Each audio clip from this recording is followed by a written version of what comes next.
ಒಂದು ಪವಿತ್ರ ಕ್ಷೇತ್ರ. ಇಲ್ಲಿ ಸಾವಿರಾರು ವರ್ಷದಿಂದ ಒಂದು ಭದ್ರಕೋಟೆ ಇದ್ದು ಆ ಭದ್ರಕೋಟೆನ ಯಾರೂ ಕೂಡ ಛಿದ್ರ ಮಾಡಕ್ಕಾಗಿರ್ಲಿಲ್ಲ. ಹಿಂದೂಗಳಿಗೆ ಒಂದು ಸುರಕ್ಷೆ ನೀಡುತ್ತಿದ್ದಂತ ಕ್ಷೇತ್ರ ಆಗಿದೆ ಈ ನಮ್ಮ ಶ್ರೀರಂಗಪಟ್ಟಣ ಕ್ಷೇತ್ರ. ಇಲ್ಲಿ 250 ವರ್ಷದ ಹಿಂದೆ ಕುದುರೆ ಮೇಯಿಸಕ್ಕೆ ಬಂದಂತ ಹೈದರಾಲಿ ಹಾಗೆ ಬೆಳೆದು ಬೆಳೆದು ಬೆಳೆದು ಸಾಮ್ರಾಜ್ಯವನ್ನೇ ಅವನ ಕಪಿಮುಷ್ಟಿಗೆ ತಕ್ಕೊಂಡು ಅಲ್ಲಿಂದ ಅವನ ಜಿಹಾದ್ ದಾಳಿ, ಅಂದ್ರೆ ಹೊರಗಡೆಯಿಂದ ಬಂದು ಈ ಕೋಟೆನ ದಾಳಿ ಮಾಡಕ್ಕಾಗದೆ ಒಳಗಿಂದ ಕಪಟದಿಂದ ನುಗ್ಗಿ ಅವನು ಈ ಕೋಟೆನ ವಶ ಪಡ್ಕೊಂಡು ಇಲ್ಲಿ ಸಾಮ್ರಾಜ್ಯನ ಅವನು ವಶಕ್ಕೆ ಪಡ್ಕೊಂಡು ಅವತ್ತಿದ್ದಂತ ಮಹಾರಾಜರಾದ ಇಮ್ಮಡಿ ಕೃಷ್ಣಾಜ ಒಡೆಯರ್ ಅವರಿಗೆ ವಿಷವುಣ್ಣಿಸಿ ಸಾಯಿಸಿ ಈ ರಾಜ್ಯಭಾರನ ನಡೆಸ್ಕೊಂಡು ಜಿಹಾದಿನ ದಾಳಿ ಮತ್ತೆ ದಕ್ಷಿಣ ಭಾರತದಲ್ಲಿ ಮುಂದುವರಿಸುವಂತ ಸಂದರ್ಭ ಬಂದಿತ್ತು. ಅಲ್ಲಿಂದ ಟಿಪ್ಪು ಏನ್ ಮಾಡ್ದ ನಮ್ಮೆಲ್ಲರಿಗೆ ಎಲ್ಲರಿಗೆ ಗೊತ್ತಿರುವಂತದ್ದೇ ಇದೆ. ನಾವು ನೋಡ್ಬೇಕಾಗಿರೋ ಅಂಶ ಏನು ಅಂತಂದ್ರೆ, ಇಂಥ ಭದ್ರಕೋಟೆ ಅಂತ ಪೌರುಷ ಇದ್ದಂತ ಹಿಂದೂ ಸಾಮ್ರಾಜ್ಯಕ್ಕೆ ಯಾರು ಹೊರಗಡೆಯಿಂದ ದಾಳಿ ಮಾಡಕ್ಕಾಗಿಲ್ಲ, ಒಳಗಡೆಯಿಂದ ಬಂದು ದಾಳಿ ಮಾಡಿ ಕುಗ್ಗಿಸಿ ತಗ್ಗಿಸಿ ನಮ್ಮ ರಕ್ತ ಹೀರಿದ ಆ DNA ಅನ್ನು ನಾವು ಗುರುತಿಸಬೇಕಾಗಿದೆ. ಶ್ರೀರಂಗಪಟ್ಟಣದ ಏನು ಮೋಸ ನಡೀತು 250 ವರ್ಷದ ಹಿಂದೆ, ಆ DNA ನಾವು ಇವತ್ತು ಗುರುತಿಸಬೇಕಾಗಿದೆ. ಇದೇ ರೀತಿ ಅದಕ್ಕಿಂತ 200 ವರ್ಷದ ಹಿಂದೆ ವಿಜಯನಗರದ ಅರಸರು ಕೆಲವು ಶಾಹಿಗಳನ್ನ ಸಾಕೊಂಡಿದ್ರು. ನೀವು ನಮ್ಮ ಆಪ್ತರು ನಮ್ಗೆ ಯುದ್ಧದಲ್ಲಿ ನಮ್ಗೆ ಸಹಕಾರ ಕೊಡ್ತೀರಂತ ಸಾಕೊಂಡಿದ್ರು. ವಿಜಯನಗರ ಕೋಟೆಗೂ ಯಾರು ನೇರ ದಾಳಿ ಮಾಡಿ ಆಗಕ್ ಆಗ್ತಿರ್ಲಿಲ್ಲ. ಅಲ್ಲೂ ಕೂಡ ಮೋಸದಿಂದ ಬೆನ್ನಿಗೆ ಚೂರಿ ಹಾಕಿ ರಾಜ ರಾಮರಾಯರನ್ನ ಸಾಯಿಸ್ತಾರೆ ಆದಿಲ್ ಶಾಹಿ ಅವರು. ಅಲ್ಲೂ ಅದೇ DNA. ಯಾವ DNA ಅಂದ್ರೆ ತಿಂದ ಮನೆಗೆ ಕನ್ನ ಹಾಕುವ DNA. ಇದನ್ನ ನಾವೆಲ್ಲರೂ ಕೂಡ ಇವತ್ತು ಗುರುತಿಸ್ಬೇಕಾಗಿದೆ ಈ DNA ಯಾವುದು ಅಂತ. ಇದನ್ನ ಅವರ ಭಾಷೆಯಲ್ಲಿ ಹೇಳ್ಬೇಕಾದ್ರೆ ನಮಕ್ ಹರಾಮಿ DNA ಅಂತ. 1000 ವರ್ಷದ ದಾಳಿ, ತಿಂದ ಮನೆಗೆ ಕನ್ನ, ಬದುಕಿದ ಭೂಮಿಗೆ ಗುನ್ನ, ಇದ್ ಮಾಡ್ಕೊಂಡು ಬರ್ತಾ ಬಂದಿದ್ದಾರೆ. ಇನ್ನೂ ನಿಂತಿಲ್ಲ, ವ್ಯಾಪಕವಾಗಿ ಆಗ್ತಾನೇ ಬರ್ತಾ ಇದೆ. ಇತ್ತೀಚೆಗೆ ನಾವೆಲ್ಲ ಬಾಂಗ್ಲಾದೇಶಲ್ಲಿ ನೋಡಿದ್ವಿ ಏನಾಯ್ತು. ಇಸ್ಕಾನ್ ಅವರು ಅನ್ನ ಹಾಕ್ತಿದ್ರು, ಭಿಕ್ಷೆ ಎತ್ತುತ್ತಿದ್ದ ಬಾಂಗ್ಲಾದೇಶಿಯರಿಗೆ ಅನ್ನ ಹಾಕ್ತಿದ್ದ ಇಸ್ಕಾನ್ ಅವ್ರಿಗೂ ಬೆನ್ನಿಗೆ ಚೂರಿ ಹಾಕ್ತಿದ್ರು. ಅದೇ ನಮಕ್ ಹರಾಮಿ DNA ಅವರು. ಇದು ಬಿಟ್ರೆ ತಮ್ಮನ್ನ ತಾವು ಸುಲ್ತಾನ್ರು ಅಂತ ಕರ್ಕೊಂತಾರೆ. ಸಾಧಾರಣ ಹೆಣ್ಮಕ್ಳು ಮತ್ತು ಮಕ್ಕಳ ಕಗ್ಗೊಲೆ ಮಾಡ್ತಾರೆ. ಹಿಂದೂಗಳ ಧಾರ್ಮಿಕ ಕ್ಷೇತ್ರ ಅಯೋಧ್ಯೆ ಇರ್ಬೋದು, ಕಾಶಿ ಇರ್ಬೋದು, ಮಥುರಾ ಇರ್ಬೋದು, ಈ ರಂಗನಾಥ ಸ್ವಾಮಿ ತೀರ್ಥ ಕ್ಷೇತ್ರ ಇರ್ಬೋದು, ಇದೆಲ್ಲ ಶ್ರದ್ಧೆ ಕೇಂದ್ರಗಳ ಮೇಲೆ ಕ್ರೂರತನದಿಂದ, ರಾಕ್ಷಸತನದಿಂದ ದಾಳಿ ಮಾಡಿಕೊಂಡು ಬಂದಿರುವಂತದ್ದಾಗಿದೆ. ಇದನ್ನ ಸುಲ್ತಾನ್ ಅಲ್ಲ, ಇದನ್ನ ಶೈತಾನಿ DNA ಅಂತ ನಾವು ಇದನ್ನ ಗುರುತಿಸಬೇಕಾಗಿ ಇದೆ. ಹಿಂದೂ ಸಮಾಜ ಇದನ್ನ ಮರೆಯಲೇಬಾರದು. ಈ DNA ಗುರುತು ನಮಕ್ ಹರಾಮ್ತನ ಮತ್ತು ಶೈತಾನ್ಗಿರಿ, ಇದನ್ನ ನಾವು ಮರೆತು ಬದುಕೆ ಸಾಧ್ಯವಿಲ್ಲ.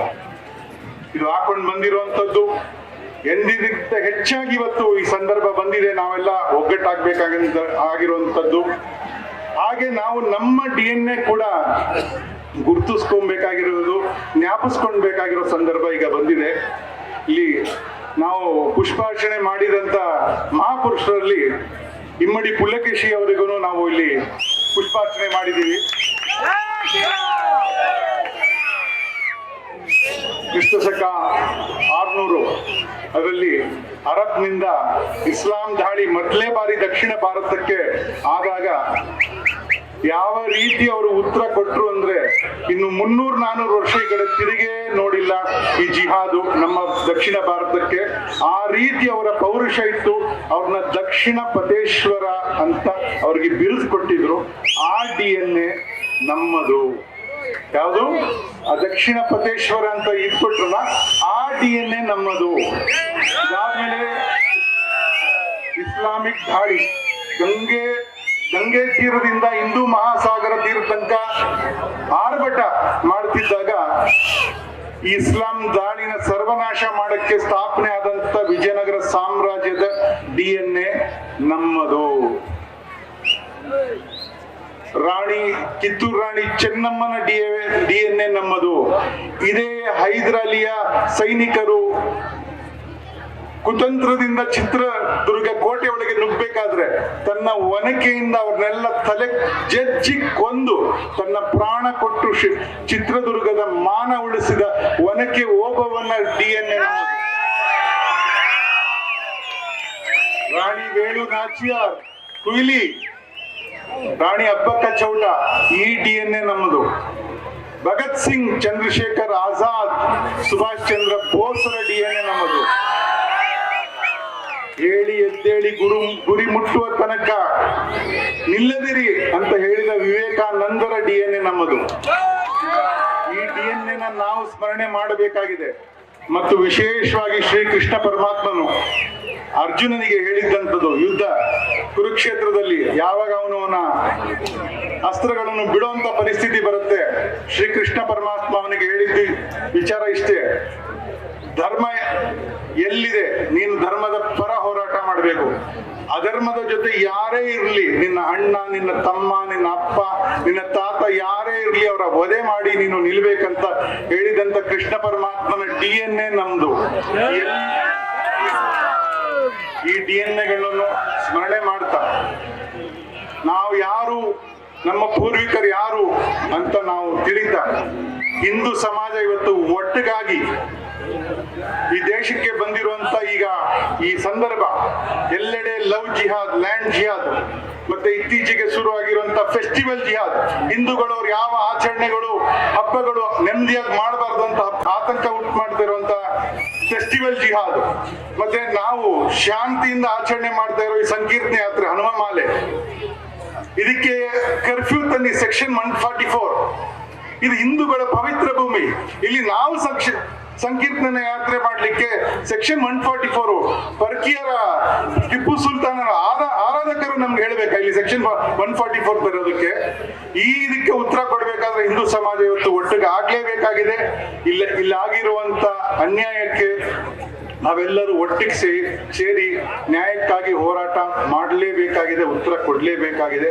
ಇದಕ್ಕಾಗಿ ಈ ಹನುಮ ಸಂಕಲ್ಪ, ಇದಕ್ಕಾಗಿ ಈ ಹನುಮ ಮಾಲೆ, ಇದಕ್ಕಾಗಿ ಈ ಸಂಕೀರ್ತನ ಯಾತ್ರೆ ಯಾರೂ ಮರೆಯೋ ಹಾಗಿಲ್ಲ. ಹನುಮ ಮಂದಿರ ಅಲ್ಲಿ ಆಗುವ ತನಕ ನಾವು ಯಾರು ಸುಮ್ಮನೆ ಕೂರುವ ಹಾಗಿಲ್ಲ. ಜೈ ಶ್ರೀರಾಮ್, ಜೈ ಜೈ ಶ್ರೀರಾಮ್. बजरंग बली की, बजरंग बली की, भारत माता की, भारत माता की।